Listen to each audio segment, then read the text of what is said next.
Hello engineers and my dear all friends, welcome to your YouTube channel all about civil engineering. आज हम हाजिर है फिर से एक नया वीडियो के साथ। अभी मैं आपको बताने जाऊंगा कि हमको प्रोजेक्ट में कंक्रीटिंग कास्टिंग से पहले हमको कौन कौन सा चीज़ें करने की ज़रूरत होता है बिफोर कास्टिंग। कॉलम का कास्टिंग हो, स्लैब का हो, बीम का हो, उसका जो ग्रेड ऑफ कंक्रीट का कास्टिंग होना है, उस समय कास्टिंग से पहले हमको क्यूब भरना पड़ता है। ड्यूरिंग कास्टिंग के समय जो माल बनाया जाता है, उसी माल को हटा के हमें कास्टिंग करना होता है क्यूब्स का। तो वो आईएस कोड के अनुसार कुछ अलग अलग क्यूबिक मीटर के लिए अलग अलग नंबर ऑफ़ क्यूब्स को भरना होता है। जैसे कि 1 से 5 अगर आप क्यूब भरोगे, क्यूबिक मीटर का काम होगा, तो उसमें आपको कुछ नहीं तो 6 सैंपल बनाना पड़ेगा, एटलीस्ट एक 7 दिन टेस्ट के लिए और एक 28 दिन में टेस्ट करने के लिए।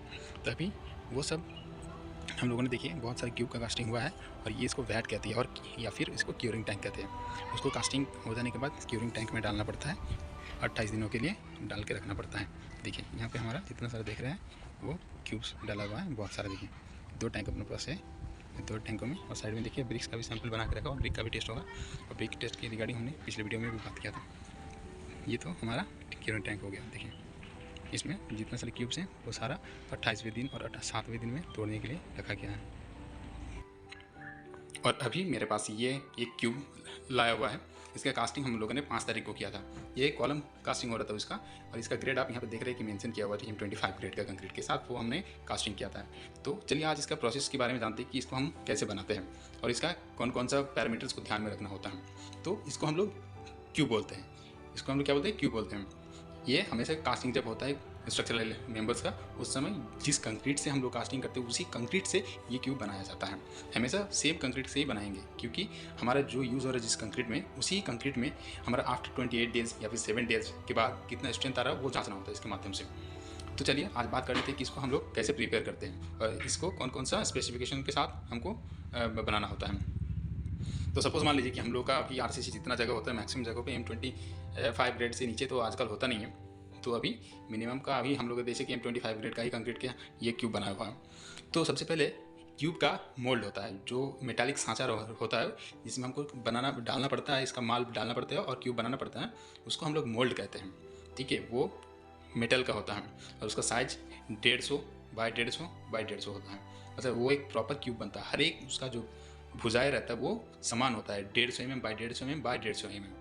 ऐसे बोलेंगे इंची में तो 6 inch by 6 inch by 6 inch इनका हाइट, विड्थ और आपका जो डेप्थ रहता है वो तीनों समान रहता है। अब बात करते हैं कि हम उसको कैसे फिल करेंगे। अब फिल करने के प्रोसेस क्या है बताते चलिए।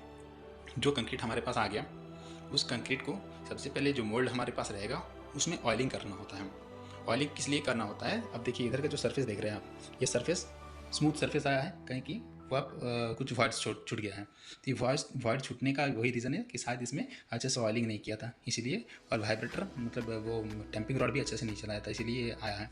अभी चलिए हम बात करेंगे शुरू से कि सबसे पहले जो हमारे पास मोल्ड रहता है, मोल्ड को ऑयलिंग करना होता है और फिर इसको 3 लेयर में टैंपिंग करके भरना होता है। अब 3 लेयर में इसका जो ये 150 mm का वो है हाइट अगर है, तो इसको 3 इक्वल हाइट में डिवाइड करेंगे। जितना एक हाइट में आएगा उसमें पहले कंक्रीट घुसाएंगे और फिर एक टैंपिंग रॉड से हमको इसको कॉम्पैक्ट करना होता है। एटलीस्ट 25 से 35 ब्लो करना होता है, मारना होता है टैंपिंग। इसमें कंक्रीट एक लेयर डालने के बाद फिर इसको टैंपिंग रॉड, जिसका लेंथ करीब 600 mm का होता है और उसका डाया का जो होता है, उसका डाया टैंपिंग रॉड का वो 16 mm का होता है। तो उस टैंपिंग रॉड से इसमें कम से कम 25 से 35 बार ऐसे करके उसको कॉम्पैक्ट करना होता है प्रॉपर चारों तरफ से, ताकि उसमें कोई हनीकम ना रह जाए या फिर एयर वॉइड्स ना रह जाए। यहाँ पर जैसे कि एयर वॉइड्स रहने के कारण अच्छे से कॉम्पैक्ट नहीं किया होगा, इसीलिए ये सब आया है, तो ऐसे नहीं आना चाहिए। वो करने के बाद सिमिलर वे में 3 लेयर में सेम उसी तरीके से टैंपिंग करके प्रॉपर भरना होता है। जब फुल हो जाता है तो उसको ओवरफ्लो करके उसको उस टैंपिंग रॉड से लेवल करना होता है, और लेवल करने के बाद उसको 24 घंटों के लिए उसी सांचे में डाल के रखा जाता है। और 24 घंटे के बाद उसमें से सांचा को खोल के, आई मीन मोल्ड को डीमोल्ड करके खोल के निकाल के ऐसे क्यूब हमें मिल जाता है। और इस क्यूब में डेट और ग्रेड मेंशन कर देने के बाद हमने अभी जो देख के आए थे क्यूरिंग टैंक, उसमें डाल देना होता है। तो ये जनरली 7 दिन में टेस्ट करते हैं और 28 दिनों में टेस्ट करते हैं।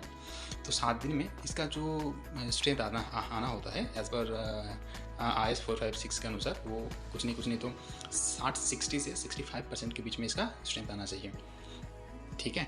और आफ्टर 28 डेज के बाद जो स्ट्रेंथ हम लोग जांच करेंगे, उसका जो स्ट्रेंथ आना चाहिए वो ऑलमोस्ट FC के प्लस 3 या फिर +4 आना चाहिए। FCK means characteristic strength of concrete, जो कि 25 है, इसका FCK वैल्यू 25 है, 25 न्यूटन पर mm², प्लस इससे 3 ऐड करके देखेंगे तो 25 और 3 ऐड करेंगे तो 28 के करीब आता है। 28 दिन के बाद जब हम जांच करेंगे तो इसका स्ट्रेंथ 28 न्यूटन पर mm² के करीब आना चाहिए। तो फिर हम लोग इसको अकॉर्डिंग टू IS 456-2000 के हिसाब से पास मानेंगे। ठीक है दोस्तों, तो मुझे लगता है कि इस वीडियो से भी आपको एक अच्छा इन्फॉर्मेशन मिला होगा। इसी तरह का वीडियो अगर पाने के लिए इच्छुक हो तो आप प्लीज़ कमेंट करके बताइएगा और चैनल को सब्सक्राइब ज़रूर कर दीजिएगा। Thank you.